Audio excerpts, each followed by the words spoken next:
Magandang araw sa inyo. Ako, si Trisha Altiche, kasama sina Farah Eva Celeste, Rafael Kit Radovan, at Ronalyn Cacho mula sa ikasyam na pangkat sa asignaturang Dalumat sa Filipino. Narito kami upang magbigay ng pagpapakahulugan sa 20 malalalim na salitang Filipino, kalakip ang tamang pagbigkas sa salitang ito at kung paano ito gamitin sa pangungusap. Kaya't tara at samahan nyo kaming matuto. Simulan natin ito sa salitang dalit. Ang salitang dalit ay isang salitang Tagalog na nangangahulugang isang awit o tula na karaniwang ginagamit sa panrelihiyong seremonya o ritual. Ito ay isang anyo ng panalangin o pagpapahayag ng paghanga at pagsamba sa Diyos. Ang tamang pagbigkas ng salitang dalit ay da-lit.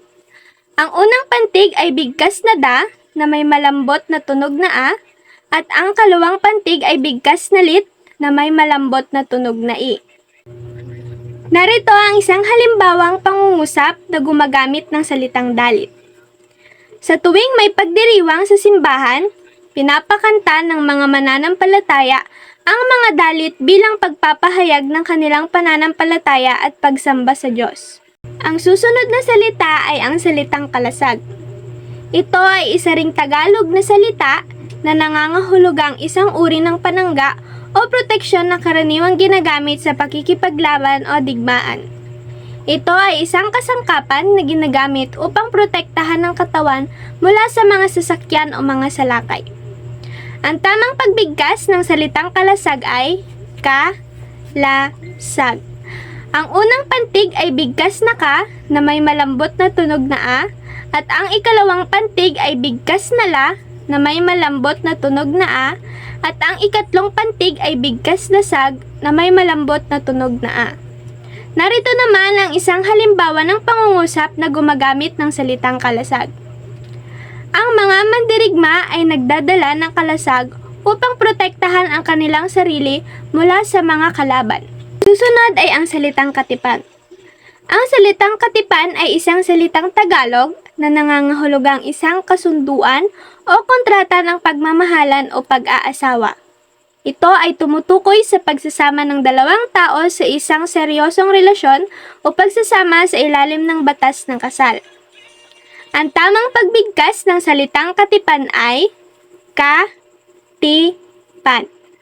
Ang unang pantig ay bigkas na ka na may malambot na tunog na a. Ang ikalawang pantig ay bigkas na ti na may malambot na tunog na i. At ang ikatlong pantig ay bigkas na pan na may malambot na tunog na a. Narito naman ang isang halimbawa ng pangungusap na gumagamit ng salitang katipan. Nagkasundo sina Juan at Maria na magsilbi ang kanilang katipan sa isa't isa hanggang sa kanilang pagtanda. Ring bigyang kahulugan ang salitang katoto.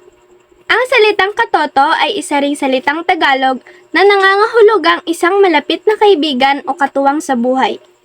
Ito ay isang salitang ginagamit upang tawagin ang isang taong malapit sa puso o may malapit na kaugnayan sa isang tao. Ang tamang pagbigkas ng salitang katoto ay ka-to-to. Ang unang pantig ay bigkas na ka na may malambot na tunog na a, at ang ikalawang pantig ay bigkas na to na may malambot na tunog na o, at ang ikatlong pantig ay bigkas na to na may malambot na tunog na o. Susunod ay ang salitang buli-buli. Ang salitang buli-buli ay isang salitang Tagalog na nangangahulugang isang uri ng malambot at maliit na halaman na karaniwang tumutubo sa mga lugar na may mabababang kahoy o mga puno ng kahoy. Ang mga buli-buli ay madalas na makikita sa ilalim ng mga puno bilang mga palamuti at dekorasyon. Ang tamang pagbigkas ng salitang buli-buli ay buli-buli. Ang unang pantig ay bigkas na bu na may malambot na tunog ng u, at ang ikalawang pantig ay bigkas na li na may malambot na tunog na i, at ang ikatlong pantig ay bigkas na bu na may malambot na tunog na o, at ang ikaapat na pantig ay bigkas na li na may malambot na tunog ng i.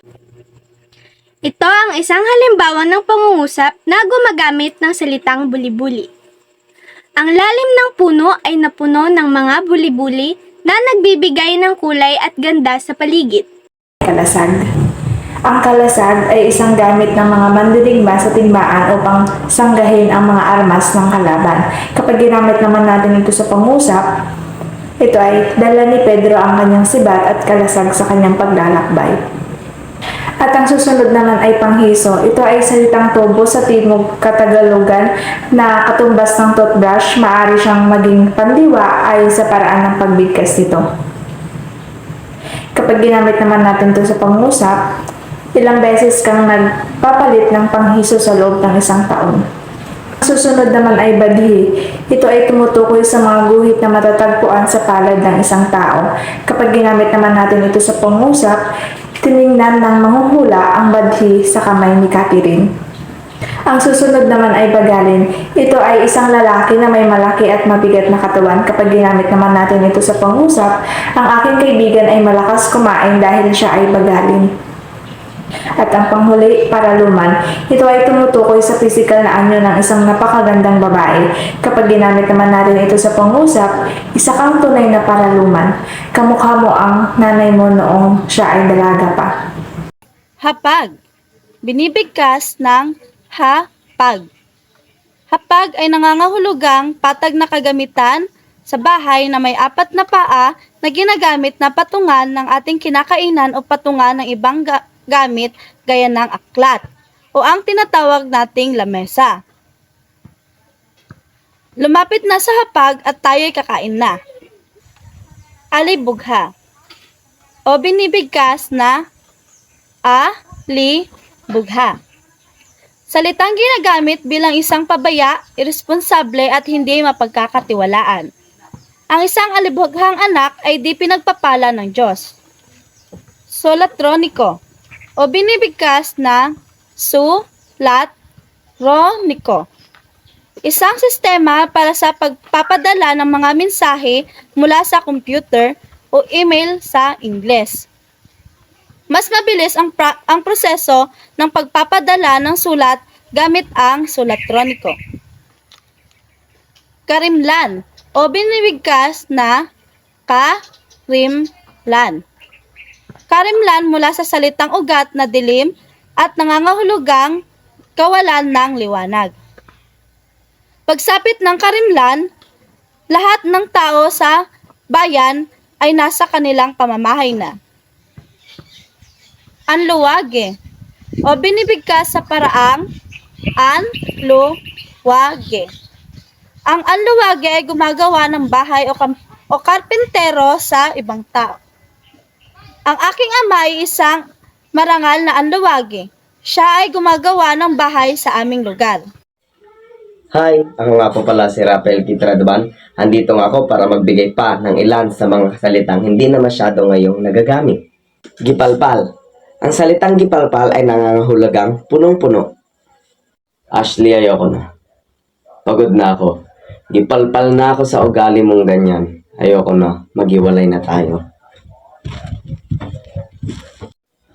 Kalampi. Ang kalampi naman ay nangangahulugang kalakip o kasama. Sinong kalampi mong pupunta sa bayan manood? Sama mo naman ako. Maniniyot. Ito ay mga tao na professional o bihasa sa pagkuha ng litrato. Uy pre, dyan. Nakakuha ka na ba ng maniniyot? Mayroon ako, baka gusto mo. Buntala. Ang buntala ay nangangahulugang mga planeta. Napakaganda talaga pag-aralan ang mga buntala sa kalawakan. Bagalin. Ang bagalin naman ay nangangahulugang malusog o mataba. Wow naman pare. Cute na anak mo ah. Bagalin.